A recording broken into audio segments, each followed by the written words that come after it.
E qartë. Faleminderit Axhimali. Ndoka ka një paradoks të llatarshëm. Edi Rama vjen nga zgjedhjet e 11 majit me një mazhorancë publicitare, do thoshte Tërmet Peçi, të llatarshme, mbi 83 mandate.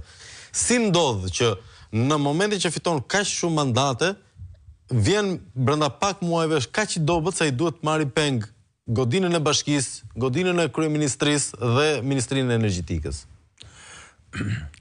Gjithmonë super mazhorancat kalojnë në kaos. Pra, duket që edhe ky pushtet sikur nuk të mjafton dhe tenton gjithmonë që të kalosh përtej, të fusish durr të gjitha ne. Kështu ka bërë me gjitha pushtetet, se këto si ka për gjë fare. Është çështje edhe kultura politike. Për fatin e keq që Edi Rama është i vetmi kryeministër në këto 30 kusur vite që nuk ka një rrit minimale të institucionale. Pra ky nuk e njeh kushtetutën. Realisht nuk e njeh. Nuk është do ta shkeli, ishte një fare. Jo, i duket sikur kushtetuta nuk është pengesë që ky e veprimeve të kryeministrit. Mos veprojnë. Pra ky çdo veprim që e ka në ide thotë do të ndryshohet kushtetuta, ç'është ky ligj që është kështu, pse për këtë ligj do të pengohemi ne. Pra është mendësi. Edhe kjo është realisht, pra, përtek kësaj pastaj është ajo pjesa autokrate e tij, tip aventurierit. Ky nuk mund të shojë. A është një pozitë të fortë apo është i dobët përderisa ka nevojë për pengmarrje?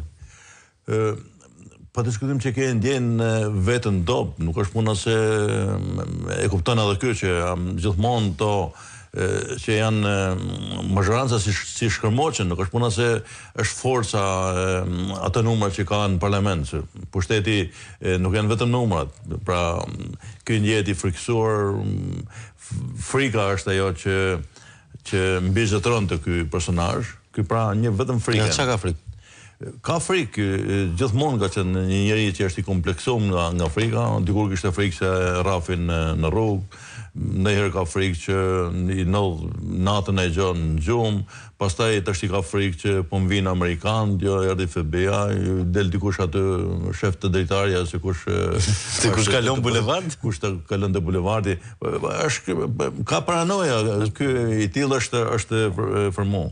Kështu që në aspektin e frikës, panikut që ky ka, përpiqes që ta shlojnë me çdo çmim Bashkinë e Tiranës, duke bërë edhe kështu aventurë, duke caktuar me dhunë, duke një nënkujtar, një ditë delem shtet Rien Velin, ditën tjetër Sulmon, pastaj rrin shtator me ballukun në zyrë për me gjetë një zgjidhje, këto i kanë nga frika. A ka ai frikë nga balluku?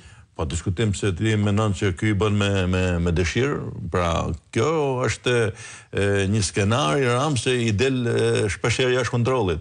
Edhe detyrohet që tërhiqet, të bëjnë gjoje sikur është në krah të ballukut. Nuk e mbron ky ballukun, nuk është puna se ky është një mbrojtës. Ky po mbron veten e tij. Se s'ka problem ky për me i shit bashkëpunëtorët e këtë si ka afër. Por problemi është se kjo është një kostë shumë e madhe për vendin, që ne kemi një kryeministër të tillë që nuk njeh pengesë ligjore. Edhe kjo është rast unikal. Kryeministri dërgon spagon në gjykatë kushtetuese. Kjo është funi. Këto janë mekanizma edhe kur funksionojnë, janë për opozitën, janë për grupet e interesit, janë për individ, mund për të dobtit. Pa diskutim që po. Pra, kur ti mbron interesin publik, jo me mbrojt interesin tat. Kjo është absurdi, kjo është funi. Pra, këto veprime tregojnë që ky personazh është në panik, është në frikë, pa diskutim që është një kosto shumë e madhe edhe për institucionet, edhe për faktorin ndërkombëtar, që edhe ato e kanë ndëruar deri në një farë mënyrë që ky ka